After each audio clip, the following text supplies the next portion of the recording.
Whiskel and Gretail. The Catnip Cottage in a dense forest where towering pines stretched their needle-laden branches toward the sky. Whispering ancient secrets to the wind, there lived a small feline family on the outskirts of a bustling cat colony. The air was thick with the scent of damp earth and pine resin, and the forest floor was carpeted with soft moss that cushioned the paws of every cat who roamed there. Porther, a scruffy tabby with a notched ear from a long-ago tussle with a hawk, was a skilled hunter but weary from days of fruitless prowling. His mate, Meowther, a gentle calico with a patchwork coat of orange, black, and white, had a soothing purr that could calm any frightened kitten, her green eyes always warm with love. Together, they cared for their two kittens, Whiskel and Gretail, who were the light of their den. Whiskel, a brave young tom with sleek grey fur that shimmered like a storm cloud, had sharp amber eyes that missed nothing, always alert for danger or adventure.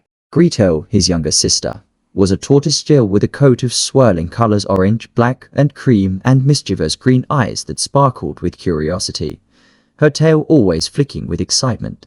The forest, once abundant with mice and voles, had grown eerily quiet, its prey driven away by a harsh drought that left the streams dry and the underbrush brittle. The family's kibble stash, carefully gathered from the colony's communal pile, had dwindled to a few stale crumbs, and the sound of their empty bellies growling filled the den each night, a haunting reminder of their struggle to survive. Meowther, her tail drooping with worry and her whiskers trembling, confided in Porther one moonlit night as the kittens slept curled together on a mossy mat, their soft purrs mingling in the stillness.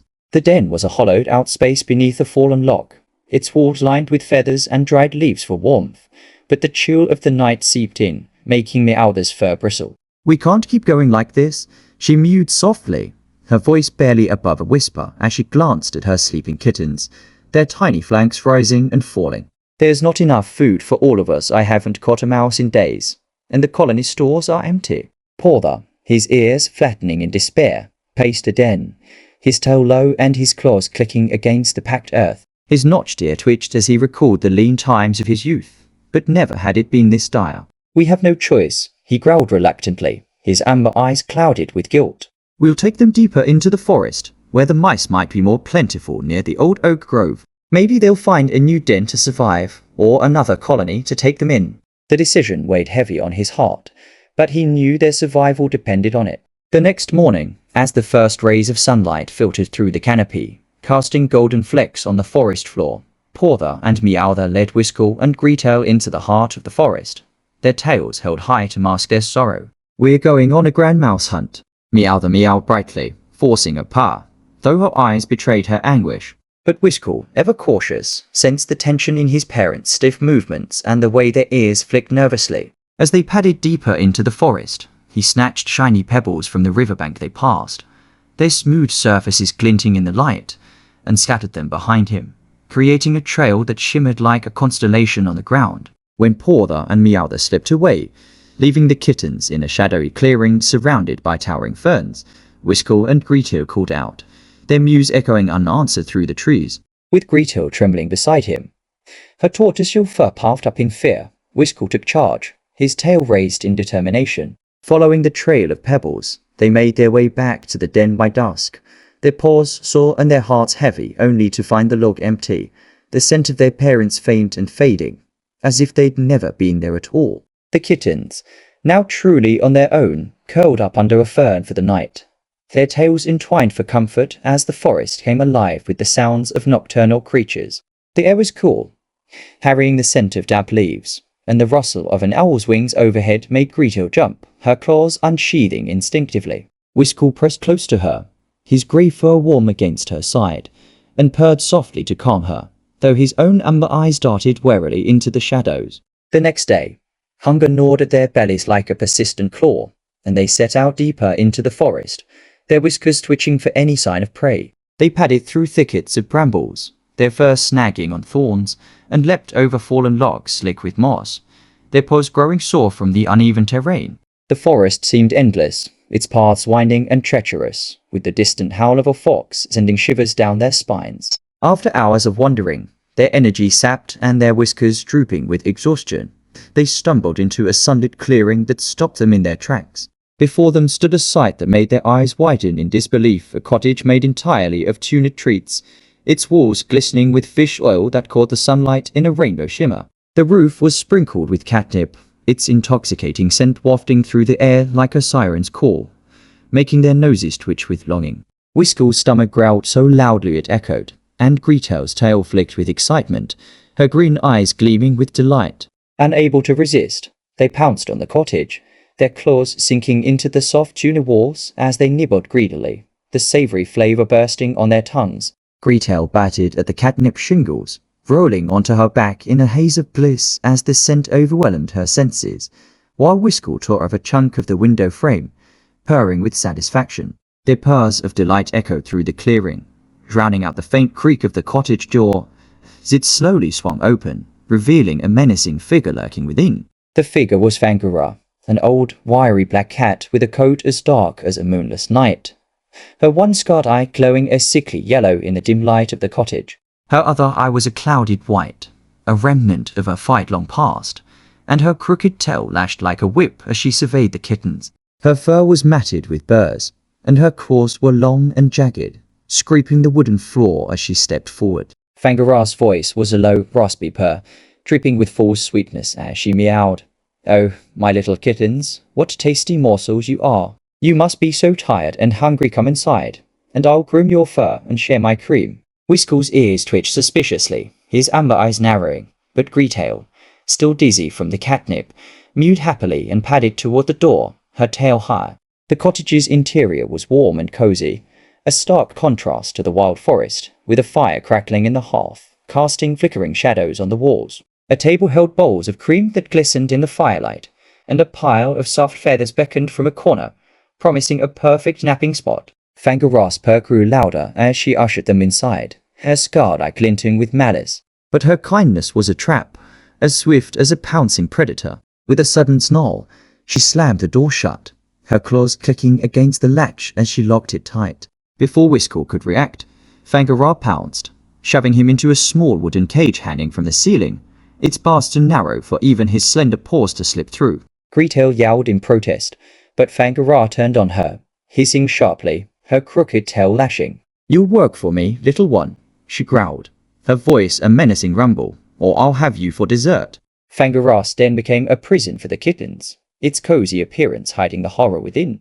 She forced Gretail to fetch water from the icy stream outside, the tortoiseshell kitten shivering as she dipped her paws into the cold current, her fur matted with mud. Fangara also made her sweep the den with her tail, batting at Gretail's flank with sharp hisses whenever she slowed down, her green eyes dull with exhaustion.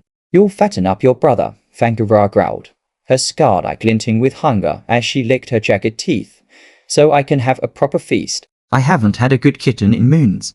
Whiskel, trapped in the cage, could only watch as Gretail toiled, his amber eyes burning with frustration. Every day, Fangara would stalk over to the cage, her nose twitching as she sniffed the air, demanding Whiskel stretch out his paw to see if he was plump enough. But Whiskel, clever as a fox, had noticed her poor eyesight, one eye blind, the other clouded. Each time, he extended a twig he'd found in the cage, holding it out as if it were his paw.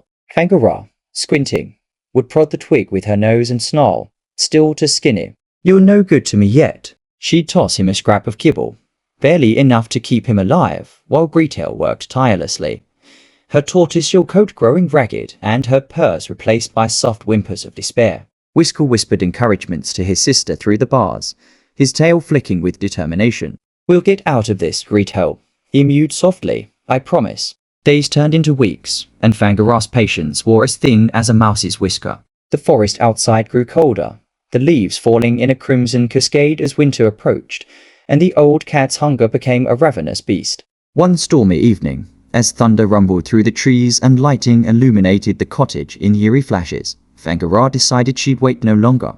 "I'll feast tonight, skinny or not," she hissed, her crooked tail lashing as she stoked the fire under a large iron pot, its surface blackened from use. The flames roared, casting a sinister glow across her scarred face, and the den filled with the acrid scent of burning wood. She turned to Gretail, her yellow eye gleaming with malice, and ordered, "Climb into the pot, kitten, and test the heat I wanted just right for your brother."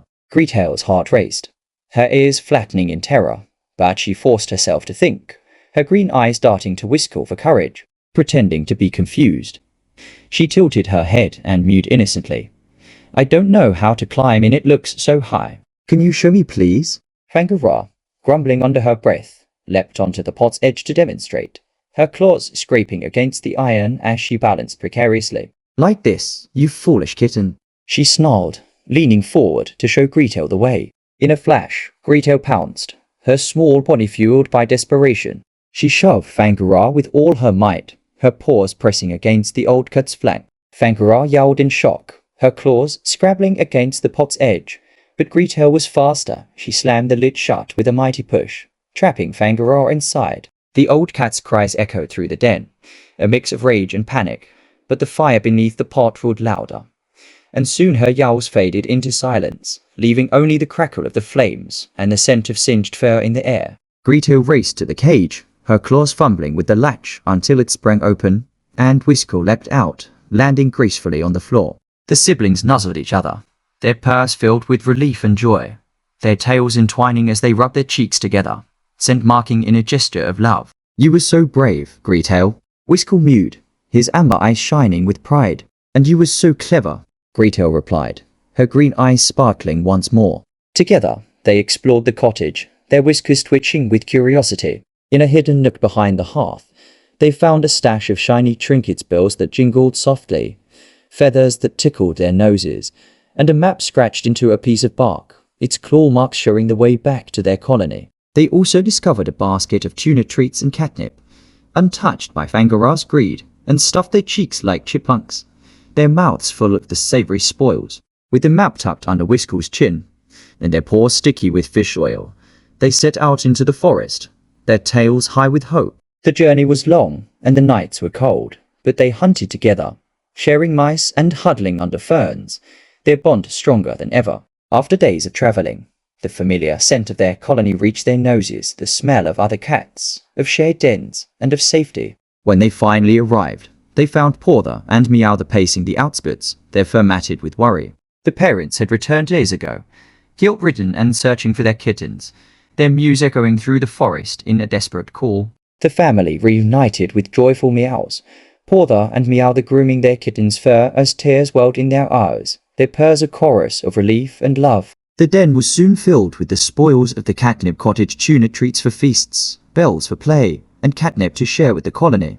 Whiskel and Gretail never went hungry again, their bellies always full and their den warm with the scent of family. The colony cats gathered around them at dusk, their eyes wide as the kittens recounted their tale of bravery, how they outwitted Fangara, escaped the Catnip Cottage, and returned as heroes. Whiskel would puff out his chest, his grey fur gleaming in the firelight, while Gretail batted at a feather, her tortoiseshell coat shining with pride. They became legends in the colony, known as the bravest kittens to ever outwit a witch, their names whispered in awe by every kitten who dreamed of adventure. Paws and Meow, their hearts healed by their kitten's return, led the colony in a new era of unity, sharing resources and hunting as a pack. And as the moons passed, Whiskel and Gretail's purrs echoed through the forest, a song of triumph and love that carried on the wind, reminding every cat that even the smallest paws could hold the greatest courage.